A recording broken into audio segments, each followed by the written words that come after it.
of drivers out there that need a little bit more convincing to get out on the road than maybe we would have years ago.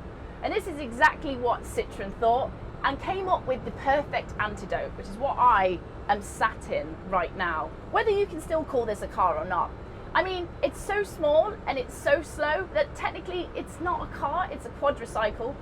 But this thing, although it might not have the funky good looks of a Mini or a Fiat 500, you know what it does do? Everywhere you go, this thing is turning heads and causing conversations, which I'm still trying to figure out if that's a good thing or a bad thing. It weighs just under half a ton. So to give you a little bit of context for that, I mean, a Rolls-Royce Phantom is about the fifth of the weight of that, and it's about a third of the weight of a family car. I can tell as well, when you're driving around, the way this thing bounces around, you do feel like you're bumping around in a bit of a bean can. Now, to make this car so cheap and so light, there's been quite a bit of clever cost cutting around the place. I mean, first of all, it's got perfectly symmetrical bodywork. The front and rear bumper are the same, which can be a bit confusing because sometimes you're not sure whether you're looking at the back or the front of it. It's also mandatory left-hand drive, which brings the price in at £8,000. So my next conversation, which we're going to come to, is, Beck, what's the performance like? Just to give you a little bit of reference, my foot right now is flat, and I mean flat to the floor. It has one 5.5 kilowatt hour battery, which gives you all of 8 horsepower with 29 foot-pounds of torque. So let's talk about our 0 to 60s with that. Well, that's the problem, guys. 0 to 60 doesn't actually exist in this thing because the top speed of it is actually only 28 miles per hour, which I'm getting to right now. It literally tops out at 28, foot flat to the floor, nothing more. Now with this little battery, it does give you in theory 46 miles range, but we all know as soon as you sit into one of these electric cars, if you turn anything on, if you charge your phone, if you start the fans, it's probably going to give you in the 20s somewhere in a real world range situation. I think it's great. It's got sex appeal, hasn't it?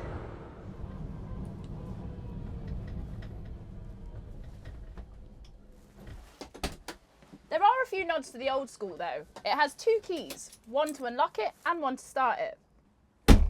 Now the interior is pretty funky, but it is extremely basic. It doesn't have an infotainment system because you can just use your phone. And if you want music, you better bring a portable speaker. But just remember, there is only one charging port in here, just this little USB.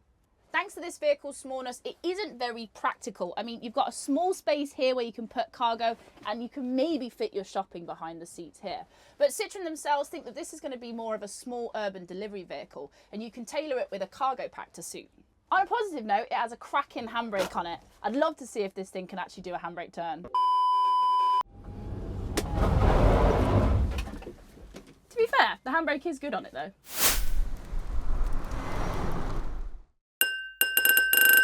Cat310R says, see if it can beat the slowest festival speed vintage car up the hill. See if it can even make it up the hill.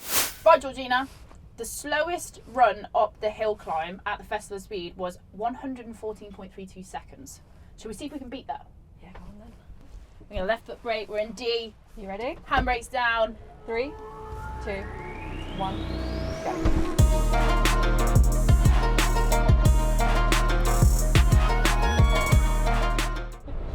Favourite colour? Purple.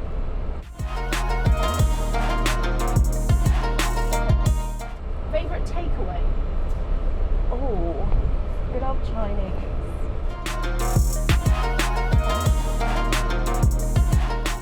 Are you still flat to the floor? Mate, I'm putting a hole through the mat here.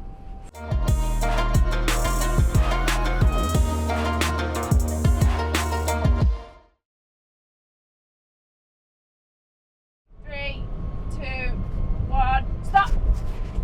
Oh. Wowee. 4 minutes and 4 seconds. What is next says, make it into an RC car.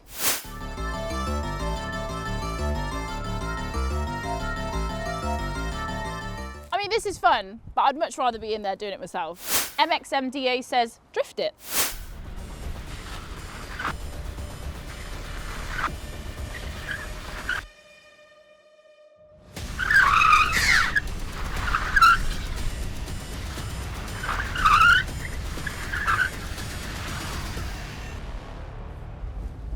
That's more like it.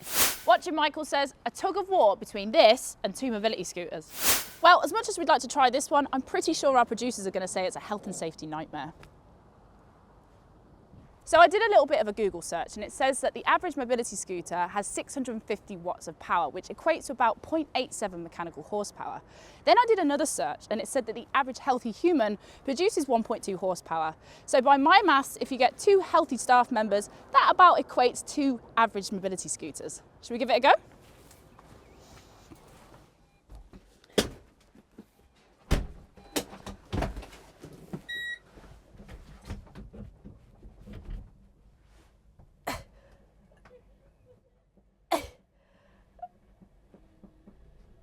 Coin Doctor 1 says, donuts? This is what they meant, right? Martin Bell 92 says, see if it floats.